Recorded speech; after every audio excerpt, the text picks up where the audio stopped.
You see, the prophecy is that they would pull out of the beast union, forcing the beast to reevaluate and change things. And the only way they can eventually get back in and under is to become a vassal state of Germany. That's the only opening now. Once you pull out, you can't get back in. So, but Europe is, the European government there, see, it's run by non-elected officials. And they're making all the rules, and that's upsetting the Brits pretty bad. You know, they thought it was A-okay to impose their rules on America and Canada without any representation. But when it comes on their, against them, boom! They never thought it would come against them that way. So it's likely going to produce a financial crisis of extreme proportion by this time next year. Franklin Graham felt in one article he wrote saying that there's a stumbling block to European unity, but I don't think it's a stumbling block. No, it actually pushes them when they make alterations Yes. to make the core stronger. Right. Okay. And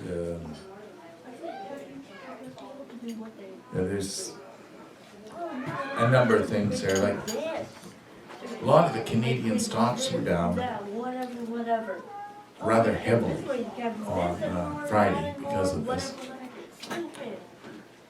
And they don't even do business with England. And some of them were down $4 a share. And that's a big down. Especially when they're not really involved. Yeah.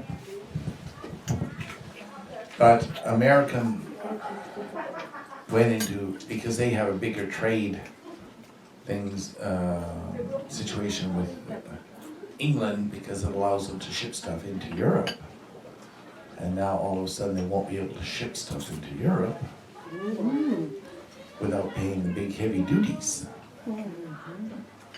Because that relationship is broken. And, you know, when the people of England start feeling the effect of it, they'll, you know, you could have 50 to 60% unemployment in England. You know, it's a daunting task that all those, he said it's gonna be a daunting task. Trying to figure out who can do what, and who can't do this and what and this. Yeah, it's a major mess. And even right now, it's going to cause problems in Europe. But 1 in every 5 people that are working has a compliance officer on top of them. Like there's, for every 5 people that are said to be working for the EU, there's a compliance officer. Now, most of the people that come in to be the compliance officers are from Simeon. And if you want to read how cruel they are, okay, no loyalty to their father or to any of they just love cruelty. Okay. Well, they're the ones that are taking on the job of being compliance officers. And they're writing their own rules, and enforcing things, and they don't have nobody has any say in it. And you can't appeal it. Once they've made their rule, you can't appeal it. Okay. Is it not? So, when you consider 20% of the people that are employed right now in Europe are working for the government as compliance officers, what would their unemployment rate be had all these guys get fired? There's more involved than what the average person realizes.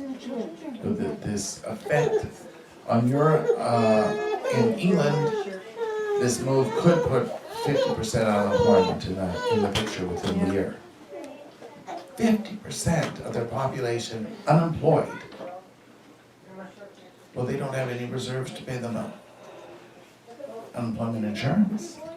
They can't have, they are barely scraping by to supply their welfare system as it stands now.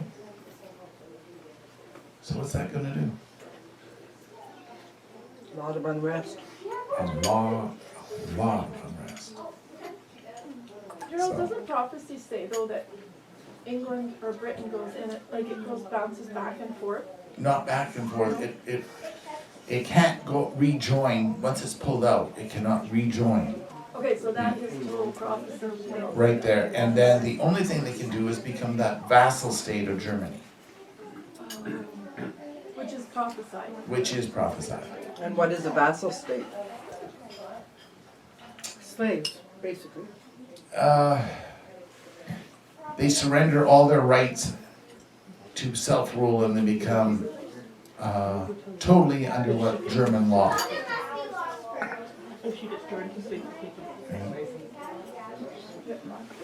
And that's the problem. They jump from the frying pan into the fire, but they don't realize how hot that fire is that they jumped into. And they wouldn't listen. They were so emotionally. The people that did want to leave the Union didn't vote. First of all, the vast majority of them did go out to vote. But the ones that were incensed that they may want to stay, they figured there was a 95% of those opposed for Britain, Britain staying in. Those that were opposed, they figured there was about 95% of them went out to vote.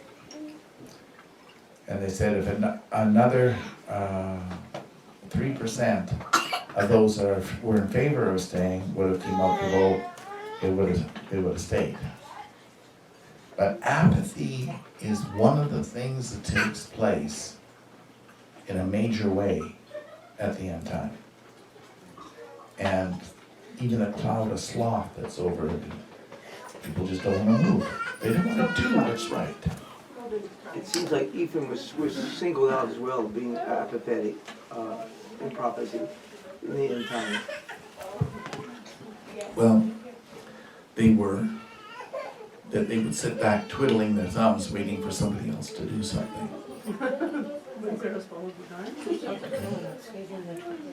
Yes, Sarah still remembers that.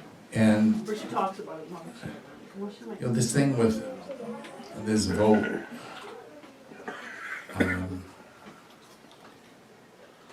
is going to create situations throughout the states and throughout Canada. And we have no, we don't even begin to reason. But if you go back to that Roswell stone and the meanings on the bones and the things that were spoken of, it says that it's implying that things will intensify because of each step that's taken, it intensifies the steps towards total disaster. And see the 4 red moons, the ancient belief was with the red moons, when you had so many, and then having solar eclipse in the middle of it, between the first 2 and the second 2, and you got them all lined up on the holy days, these red moons, that it would be, from the first one, would be, then the second one would come and things would get 7 times worse. Then they would get 7 times worse again, and 7 times worse again. Well, there's some scripture somewhere in Deuteronomy. Leviticus 26, I believe. Which one? Leviticus 26. Leviticus 26, yes. That is, matches that. The exact tradition of understanding that was put in the historical records in Europe and stuff like that. They know, they're aware of this. And then this move, completing the prophecy, with the Vatican looking at establishing rule over Jerusalem to bring peace in the area, which it won't do. It looks rather ominous that conditions are going to get bad. So, we're told to watch, but it doesn't say that we move in fear. Nowhere does it tell us to move in fear, or worry, or anxiety. We're supposed to be moving in praise and thankfulness that we have Jesus and He's our protector.